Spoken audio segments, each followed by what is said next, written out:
Histoire 5, Léo et Basile le gnome. Léo était un petit garçon qui n'avait jamais vraiment eu beaucoup de chance. Il habitait un petit village au milieu de la campagne, dans une toute petite maison, et en plus, il était le plus petit de sa classe. La famille de Léo était plutôt modeste et son seul ami, c'était son chien Michi.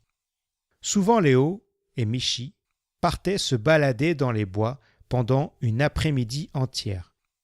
Tandis que ses camarades de classe, qui ne l'aimaient pas tellement, eux, passaient des heures devant des écrans d'ordinateur ou sur des consoles de jeux. Ses camarades n'étaient vraiment pas gentils avec lui car sa maison était toute petite et qu'il n'avait pas d'argent de poche pour pouvoir s'acheter des bonbons à l'épicerie du village. De toute façon, Léo n'aimait pas les bonbons. C'était vrai qu'il en avait marre d'habiter dans une maison si petite. À l'école, personne ne voulait se mettre à côté de lui. Léo n'était pas mauvais élève et il n'était pas non plus la tête de la classe. Le premier de la classe était Benoît Alphonse. Son père était dentiste et sa mère vétérinaire. Il était riche et avait une énorme maison.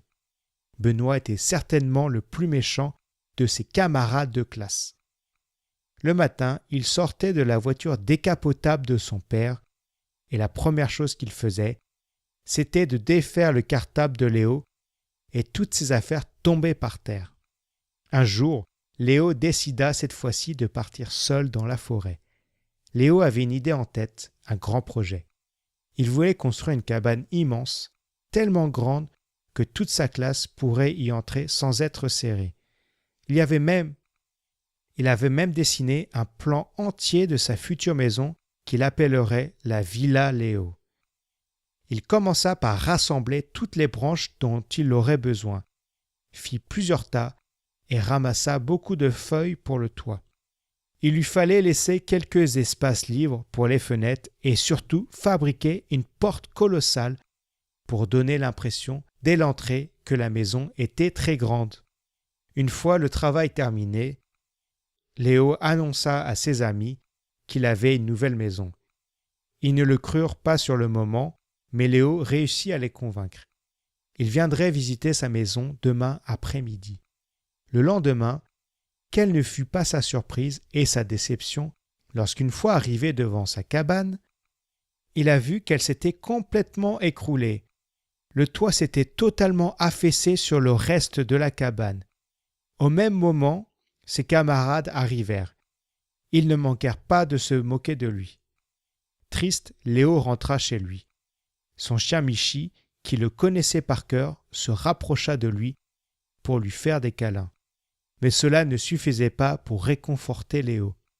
Quelques jours passèrent et Léo décida finalement de ne pas se laisser abattre de la sorte. Dessinant de nouveaux plans pour sa cabane, il prit quelques outils de son père et retourna dans la forêt. Durant toute une après-midi, il travailla avec courage à la reconstruction d'une superbe cabane. Mais en vain. Cette fois-ci, la maison s'écroula au moment même où il posa la dernière branche. Les larmes aux yeux, Léo s'assit sur un rondin de bois, la tête enfouie dans ses bras. Alors que tout espoir semblait perdu, quelque chose vient sortir Léo de sa tristesse. Quelqu'un tirait doucement sur son manteau. « Hé, monsieur le petit garçon !» Léo leva la tête et sursauta de surprise. Un tout petit être, pas plus grand qu'une chaussure, lui faisait face. « Eh bien, que vous arrive-t-il, monsieur petit garçon ? Pourquoi êtes-vous si triste ?» Étonné que quelqu'un fût plus petit que lui, Léo sécha ses larmes et répondit.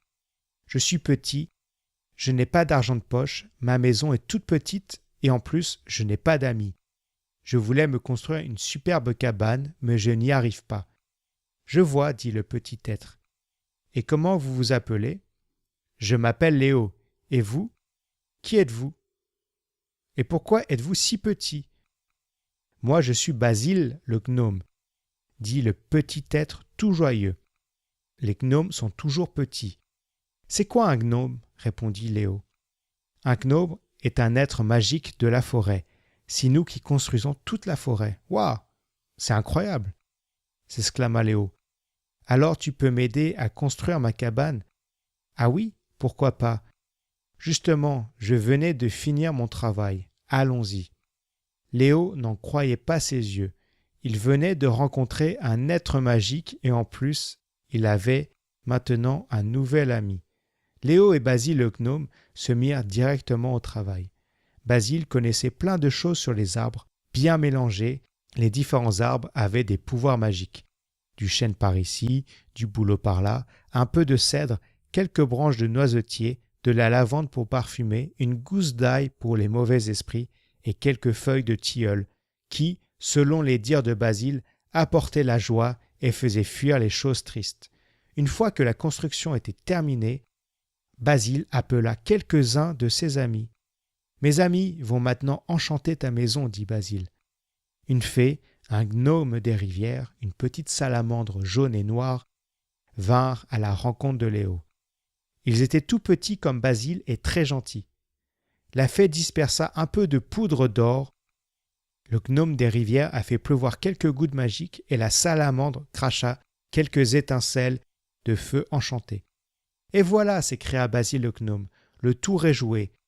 Tu peux maintenant inviter tes camarades dans ta nouvelle maison. » Le lendemain, Léo passa une nouvelle annonce pour la visite de sa maison. Comme précédemment, ses camarades se moquèrent de lui. Mais Léo savait que cette fois-ci, c'est lui qui gagnerait. Ils arrivèrent devant la cabane qui, de l'extérieur, paraissait vraiment toute petite. Ses camarades pouffèrent de rire, mais lorsqu'ils entrèrent, tous tombèrent sous le charme. L'intérieur de la cabane était gigantesque, c'était magnifique. Il y avait de la lumière partout, plusieurs étages immenses, des fleurs et surtout, il y avait tous ces nouveaux amis magiques de la forêt. Ainsi toute la classe devint les meilleurs amis de Léo, même si Michi resterait à jamais son meilleur ami bien sûr. Depuis ce jour, tous les week-ends, au lieu de jouer à l'ordinateur et à la console de jeu, toute la classe vient s'amuser dans la villa Léo de la forêt.